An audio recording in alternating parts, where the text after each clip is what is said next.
Je lis du livre de Ésaïe, chapitre 11, les versets 6 à 9, ce qui suit. La Bible déclare: Le loup habitera avec l'agneau, et la panthère se couchera avec le chevreau. Le veau, le lionceau et le bétail qu'on engraisse seront ensemble, et un petit enfant les conduira. La vache et l'ours auront un même pâturage, leurs petits un même gîte, et le lion comme le bœuf mangera de la paille.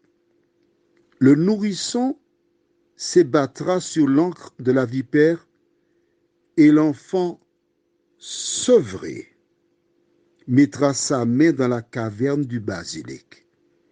Il ne se fera ni tort, ni dommage sur toute ma montagne sainte, car la terre sera remplie de la connaissance de l'Éternel, comme le fond de la mer par les eaux qui le couvrent.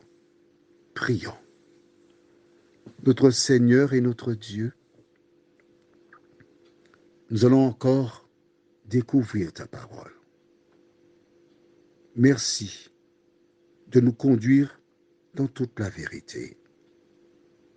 Merci de nous diriger, de nous fortifier, de nous bénir. Aide-nous, Seigneur, à faire comme Noré. C'est un homme juste, intègre, qui marchait avec toi. Nous avons lu à 2 reprises qu'il exécuta tout ce que tu lui avais ordonné. Seigneur, de nous aider à suivre son exemple, nous t'en prions. Au nom de Jésus, pour ta gloire éternelle. Amen. Tu pourras lire tout le chapitre 11 du livre d'Ésaïe, mais la Bible déclare, j'aime beaucoup le verset 9, il ne se fera ni tort, ni dommage sur toute ma montagne sainte, car la terre sera remplie de la connaissance de l'Éternel. Ah, voilà. Lorsqu'on ne connaît pas l'Éternel, nous posons des actions, nous faisons des choses en fonction de notre éducation, des différents exemples laissés par ceux qui nous précédèrent. Mais là, lorsque nous connaissons l'Éternel, nous savons qu'il n'y aura sur cette nouvelle terre aucun tort. Quand parfois des gens élèvent des animaux, des poules ou des moutons, ils prennent soin de ces animaux-là. Et plus tard, ces mêmes personnes font quoi? Font ôter la vie de l'animal et le manger. Tu me diras que c'est le cycle de la vie. D'accord, oui, je te l'accorde. Je ne te jette pas la pierre. Hein. Je faisais partie de cette catégorie-là. Mais quand j'ai lu la Bible, et j'ai compris qu'à l'origine, Dieu, en créant l'homme, il lui a donné une alimentation spécifique. Et c'est à cause du déluge qu'il a autorisé de manger des animaux.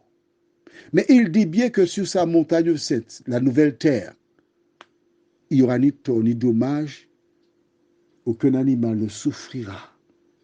Parce que lorsque tu tires l'animal pour le tuer, il commence déjà à ralentir sa course. La viande est pratiquement empoisonnée parce qu'il libère des toxines. Et quand il va mourir, c'est exactement comme un individu.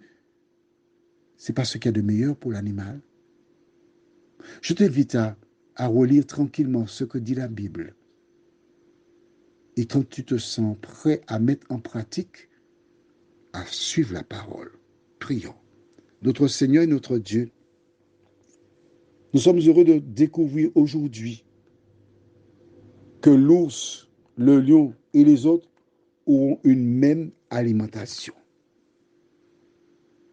Merci parce que c'est la lecture de la Bible qui nous permet de comprendre ce qui se passe, de nous aider à mettre en pratique ta parole, Seigneur, à vivre pour toi,